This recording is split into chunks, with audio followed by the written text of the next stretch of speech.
Hello everyone, this is me Gauri Meena Kantaliya, third year nursing student in AIIMS Delhi. और इस video में मैं बात करने वाली हूँ मेरा फर्स्ट ईयर का एक्सपीरियंस। एंड इस वीडियो में स्टार्ट करूँगी जब मुझे कॉलेज अलॉट हुआ था एंड उसके बाद पूरा फर्स्ट ईयर हमने कैसे निकाला, हमने क्या क्या किया, इन्जॉयमेंट और बहुत सारी चीज़ें हुई हैं मेरी लाइफ में फ़र्स्ट ईयर में। तो वो सब चीज़ें मैं आपको बताने वाली हूँ इस वीडियो में कि जब आप फर्स्ट ईयर में आओगे देन आपको क्या क्या चीज़ें फेस करनी पड़ती है, क्या क्या प्रॉब्लम फेस करनी पड़ती है और बहुत सारे फ्रेंड्स वगैरह बनते हैं। तो हर चीज़ के बारे में बताने वाली हूँ। तो मैं स्टार्ट करती हूँ जब आपको कॉलेज अलॉट होगा। जब आपको कॉलेज अलॉट होगा देन आप हॉस्टल के लिए आएंगे। तो फर्स्ट ऑफ ऑल आपको आपका रूम नंबर मिलता है कि आपको ये वाला रूम अलॉट हुआ है ना। तो उस टाइम क्या होता है कि आप पूरा सामान अपना लेके आते हो, ठीक है। जब वार्डन मैम आपका रूम नंबर डिसाइड करती हैं, single seater, double seater. Single तो देखो मोस्टली कॉलेज में नहीं मिलता है फर्स्ट ईयर को, double seater, 3 seater, 4 seater room मिलेगा आपको।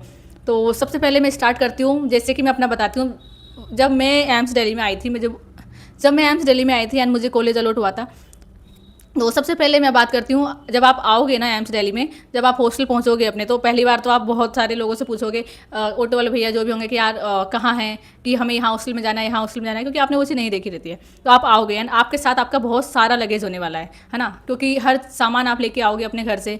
तो वो सामान देन आपको रूम अलॉट होगा तो आप अपना जो सामान है वो आपके रूम में रखोगे। एंड जैसे कि एम्स दिल्ली की मैं बात करूँ तो हमारे में कोई भी अलाउ नहीं होता है पेरेंट्स रूम में जाना। तो जब मेरा सामान था तो मेरी पूरा मैंने खुद अकेले रखा था, और ऐसे हॉस्टल में अंदर जाना बिल्कुल भी अलाउ नहीं होता है। बट मेरे साथ मेरी दीदी आई थी, तो वो मतलब मेरे बराबर ही हैं थोड़ी एज में। तो उन्होंने मतलब वो अंदर आ गई थी क्योंकि उनको वो पहचान नहीं पाई। उन्हें मतलब सारे स्टूडेंट ना न्यू न्यू थे उस टाइम। तो वो मेरे साथ आई कि हाँ मैं भी स्टूडेंट हूँ। उन्होंने मेरा सारा सामान रखवाया क्योंकि इतना सारा लगेज हो जाता है ना उस सबको। मेरा 7th फ्लोर पे मुझे रूम मिला था, तो 7th फ्लोर पे लेके जाना बहुत मुश्किल है। तो उन्होंने मेरा हेल्प किया। वैसे अलाउ नहीं होता है पेरेंट्स को। तो उन्होंने मेरा सामान रखवाया एंड मैं रूम में गई। तो मुझे 3 सीटर रूम मिला था उस टाइम। और मुझे तो जैसे कि आप सब लोग जब आओगे तो सारा लगेज लेके आओगे ना, एंड आप देखोगे आपकी उस टाइम किसी भी दोस्त से कोई मतलब दोस्त नहीं बना होता है, क्योंकि आप खुद ही न्यू रहते हो उस टाइम। तो जब आपके पेरेंट्स आपको जो और कुछ भी चीज़ें होंगी वो सब प्रोवाइड करेंगे, जैसे मैट्रेस हो गया, बाल्टी वगैरह होगी, वो तो बहुत कम बच्चे हैं जो लाते हैं, वो पास में मार्केट में से मिल जाता है। तो वो सब चीज़ें आपको देंगे। एंड देन जब आपका रूम मिल जाएगा, आप सामान रख दोगे, देन अब टाइम आता है, बहुत इमोशनल टाइम है, जब आपके पेरेंट्स मतलब सब कोई कज़न आता है छोड़ने, ठीक है, कोई के ग्रैंड पेरेंट्स आते हैं, किसी के पेरेंट्स आते हैं, रिलेटिव्स आते हैं, तो वो सब छोड़ के जाएंगे। तो उस टाइम आपको लगा यार मैं मतलब बहुत इमोशनल वो सीन रहता है उस टाइम। तो वो लोग जब आपको छोड़ के जाएंगे कि हाँ, तो वो लास्ट में ही बोलते हैं बेटा अच्छे से रहना, ये करना वो करना, एंड काफ़ी चीज़ें भी आपको समझाएंगे कि ये चीज़ नहीं करनी है, ऐसे नहीं करना है। कोई अगर आपको प्रॉब्लम है तो आप हमें बताओ। तो ये सब चीज़ें होती हैं। देन आपको उनको टाटा बाय करके आपके जब हॉस्टल में जाओगे, अपने रूम में जाओगे, देन आपको मिलती है आपकी रूममेट, ठीक है। तो उस टाइम जो फॉर्मेलिटी होती है ना भाई, इतनी ज़्यादा।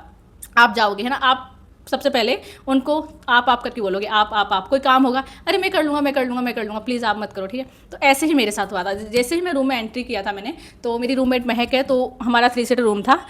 S709 रूम नंबर था मेरा, 7th फ्लोर पे। मैं जब मैं एंट्री किया तो मेरी रूममेट वहीं पर थी, एंड जो मेरी सेकंड रूममेट थी पूजा शर्मा, तो वो उस टाइम थी नहीं, वो लेट आई थी। तो वहाँ पर हमने रूम वगैरह क्लीन किया। तो उस टाइम हम दोनों ऐसे कर रहे थे। मैंने बोला महक रहने दो आप, मैं कर लूँगी, मैं कर लूँगी। महक बोल रही है अरे ठीक है आप ये कर रहे हो तो मैं विंडो क्लीन कर लेती हूँ। तो ये सब चीज़ें होती हैं उस टाइम, एंड वो काफ़ी अच्छा मोमेंट रहता है। देन कुछ दिन बाद मेरी दूसरी रूममेट आई थी पूजा, तो हम 3 सीटर रूम में थे। एंड अभी मेरी बॉन्डिंग महक से थोड़ी ज़्यादा थी, क्योंकि महक पूजा 4-5 दिन बाद आई थी, थोड़ा लेट उसने ज्वाइन किया, वो घर चली गई थी। फिर पूजा आई तो उस टाइम हमें मतलब, एक तो पूजा जो मेरी रूममेट है बहुत लंबी है, ठीक है। तो यार उसको देख के मैंने कहा ये कितना मस्त हाइट दिया है इसको। तो बहुत उस टाइम ये था। फिर हमने इंट्रोड्यूस किया एक दूसरे को, हम यहाँ से काफ़ी सारे हम लोग स्टार्टिंग में रात में बातें भी करते थे। एंड जैसे स्टार्टिंग में क्या होता है, जब आपको रूम मिल गया एंड अब पेरेंट्स भी जा चुके हैं, तो हमने सोचा कि हम थोड़ा सा घूम के आते हैं। बट उस टाइम ना बिल्कुल अलाउ नहीं होता है, 1 वीक तक आपको बाहर जाने भी नहीं दिया जाता है। जो फ्रेशर्स बच्चे होते हैं तो उनको नहीं जाने दिया जाता है। तो हम लोग साथ खाना खाने जाते थे कि चलो यार खाना खाने चलते हैं, ये करते हैं। तो सब लोग यही बताते थे, घर के बारे में बात करते थे कि हाँ ये एग्ज़ाम के बारे में कुछ। तो ऐसी ऐसी चीज़ें स्टार्टिंग में होती हैं। देन उसके बाद आपकी बॉन्डिंग अच्छी बन जाती है, आपके फ्रेंड्स बनने लगते हैं। एंड एक चीज़ मैं आपको बहुत अच्छे से बताना चाहूँगी कि मेडिकल लाइफ में जो आपकी रूममेट होती है ना, वो आपकी फ्रेंड नहीं हो पाती है। मतलब ऐसे को आप सबसे पहले कब मिले उससे, आपके रूममेट से आप मिले और उसके साथ आप रह रहे हो ना, तो बहुत कम ऐसे मतलब दोस्त होंगे जो रूममेट फ्रेंड्स होंगे। वरना ऐसा बिल्कुल भी नहीं है कि रूममेट फ्रेंड्स हो, सब ऐसे अलग अलग रहते हैं। देन का 1 वीक बाद आपका फर्स्ट ईयर स्टार्ट होता है। तो नीचे आप सब लोग जाओगे ना, तो आंटी ऐसे लाइन पूरा बनवा देती थी कि सारे बच्चे काउंट करती थी है कि नहीं। देन उसके बाद हमें कॉलेज जाना होता है। तो कॉलेज में जाके सबसे पहले सब अपना इंट्रोडक्शन देते हैं, टीचर्स दैन स्टूडेंट देंगे। एंड जो ये सिलसिला है ना इंट्रोडक्शन का, ये एटलीस्ट 1 वीक तक चलता है। डेली हम लोग इतना परेशान हो गए, यार डेली डेली हम इंट्रोडक्शन देंगे क्या, रोज़ बुला के अच्छा वही हैबिट क्या है, हॉबीज़ क्या है, कहाँ से हो, क्या कैसे आए है, वो सब कुछ पूछते हैं। दैन इंट्रोडक्शन होगा एंड फर्स्ट डे ही आपको CR SR ठीक है वो सब डिसाइड करना होता है वहाँ पर। तो उस टाइम एक दूसरे को कोई जानता नहीं है, तो मोस्टली जो बच्चे CR वगैरह बनते हैं वो टीचर पूछता है किसको इंटरेस्ट है बनना है। दैन ऐसे ही मेरे साथ हुआ था। तो हम लोग फर्स्ट टाइम गए हमारी क्लासेस के लिए। दैन मैम आई, उन्होंने अपना इंट्रोडक्शन दिया, हमने अपने आप को इंट्रोड्यूस किया। दैन उसके बाद उन्होंने पूछा कि कौन CR बनना चाहता है, कौन SR बनना चाहता है। देन मैंने अपना हाथ उठाया कि मैम मैं CR बनना चाहती हूँ। तो मैम ने पूछा कि क्यों, मतलब क्यों आप बनना चाहते हो, क्योंकि और बच्चे थे तो उन्होंने भी हाथ उठाया। तो एटलीस्ट आपके पास रीज़न होना चाहिए। उन्होंने पूछा क्यों बनना चाहते हो, तो मैंने बोला मैम कि एक्चुअली मुझे थोड़ा एक्सपीरियंस है कि how to maintain a class and rapport अच्छी बनाना आता है और बॉन्डिंग अच्छी है मेरी लोगों से। तो मतलब क्योंकि उन्होंने पूछा ऐसा आपको क्यों लगता है। मैंने बोला मैम मैं जैसे मेरा स्कूलिंग टाइम में मैं अपने स्कूल में कैप्टन थी ग्रीन हाउस में, तो उस वजह से मुझे काफ़ी सारी चीज़ें हैं कि हाउ टू मैनेज कोई सिचुएशन है तो उसे कैसे करना है, तो मुझे थोड़ा एक्सपीरियंस है इसलिए। तो मैम ने कहा ठीक है। दैन मैम ने CR बनाया मुझे and second one is Simra. तो हम दोनों CR थे उस टाइम, 2 CR। दैन उसके बाद SR बने, सब्जेक्ट कोऑर्डिनेटर, एंड CR बने, सब्जेक्ट कोऑर्डिनेटर बने। तो ये सब होता है उस टाइम। तो सबको अपनी अपनी रेस्पॉन्सिबिलिटी दी जाती है। एंड उस टाइम CR मैं बन गई। CR बनने के बाद अपनी क्या होती है प्रॉक्सी। तो मैंने इतनी प्रॉक्सी लगाई ना, मतलब रियली मुझे नहीं लगता आज तक किसी ने इतनी लगाई होगी जितनी मैंने लगाई थी। तो मैंने बहुत प्रॉक्सी लगाई लोगों की, बट खुद की नहीं लगा पाती क्योंकि मुझे आना मैंडेटरी था। तो यही रहता है अपनी फ्रेंड्स की, सबकी। तो बहुत अच्छा जाता है उस टाइम। तो ऐसे फिर 1 मंथ या 2 मंथ बाद आपके टेस्ट होने स्टार्ट हो जाते हैं। फिर सब्जेक्ट अगर मैं बात करूँ फर्स्ट ईयर में, तो फर्स्ट ईयर में देखो टोटल 10 आपके सब्जेक्ट रहते हैं। क्योंकि देखो जो हिंदी मीडियम के बच्चे हैं ना उनके लिए बेनिफिट है, जो इंग्लिश मीडियम के हैं, मतलब जो साउथ से आते हैं जिन्हें हिंदी नहीं आती है, तमिल तेलुगु आती है। तो हमारी हिंदी की क्लास होती थी जिन बच्चों को हिंदी नहीं आती है, लेकिन सबको अटेंड करना ज़रूरी था।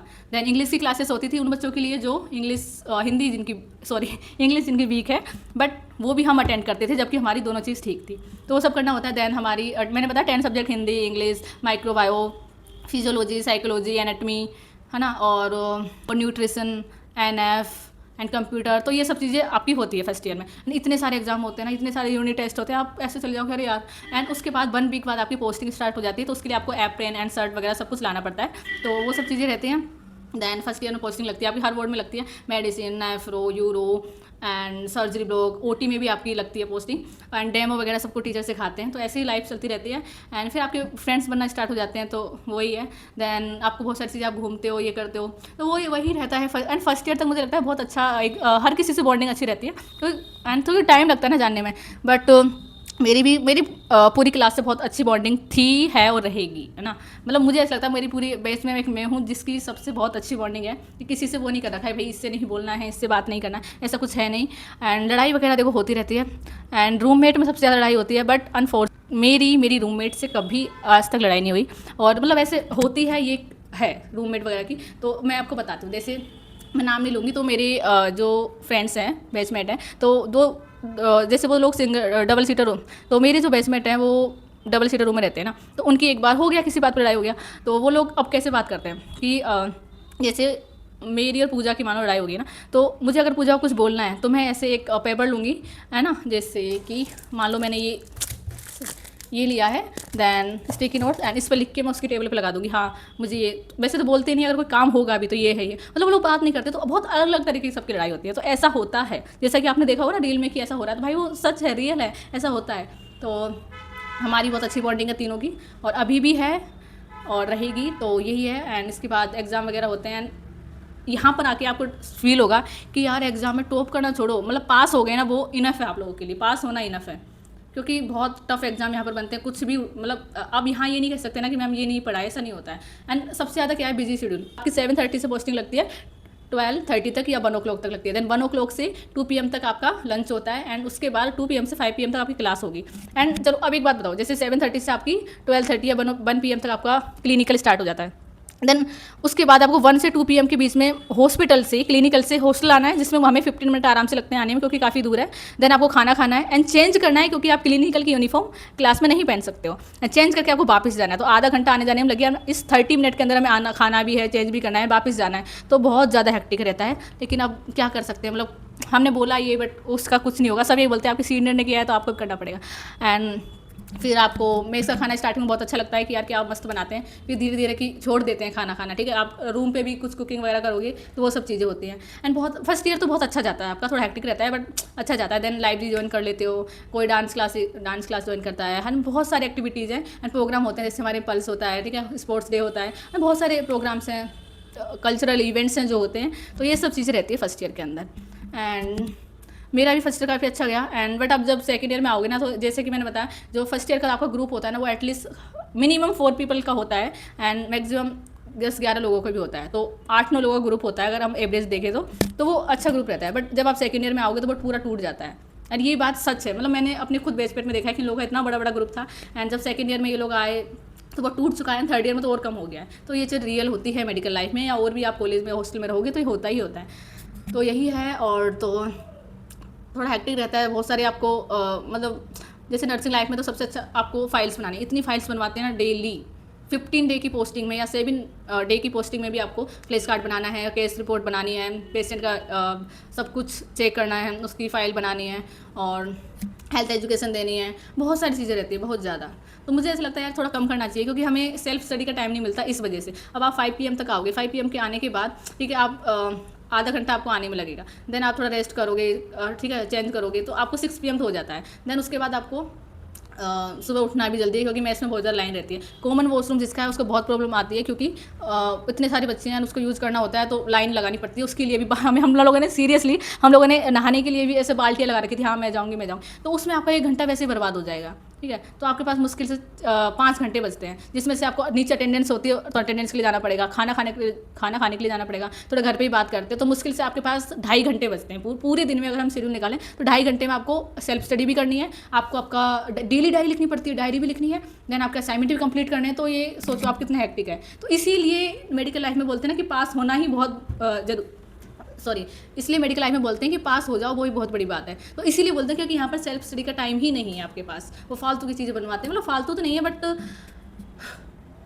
फालतू ही है वैसे तो। बस मुझे सारी इन सब में CP सबसे अच्छा लगता है, केस प्रेजेंटेशन, क्योंकि आप उसमें डिजीज़ के बारे में पढ़ रहे हो। और तो हेल्थ एजुकेशन भी अच्छा है, लेकिन वो चार्ट वार्ट बनवाना यार वो चीज़ बहुत बेकार है, क्योंकि हम लोगों को बहुत ज़्यादा टाइम वेस्ट होता है। बट इसमें कुछ कर नहीं सकते।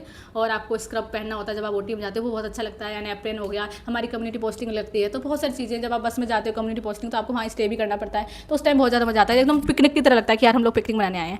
और तो यही है। और फर्स्ट ईयर बहुत अच्छा आप आओगे तो जो भी बच्चे फर्स्ट ईयर में आएंगे ना तो बहुत अच्छा होगा, आपके फ्रेंड्स बनेंगे एंड बहुत सारी चीज़ें होंगी लाइफ में। तो यहीं तक थी ये video guys. Thank you for watching my video and don't forget to like my video, subscribe my channel and अपने दोस्तों को शेयर करो जो फर्स्ट ईयर में जाने वाले हैं, कि उनको थोड़ा एक्सपीरियंस मिले कि हाँ कैसे लाइफ जाएगी। एंड नेक्स्ट वीडियो किस टॉपिक पर बनाऊँ उसकी आप कमेंट कर सकते हो।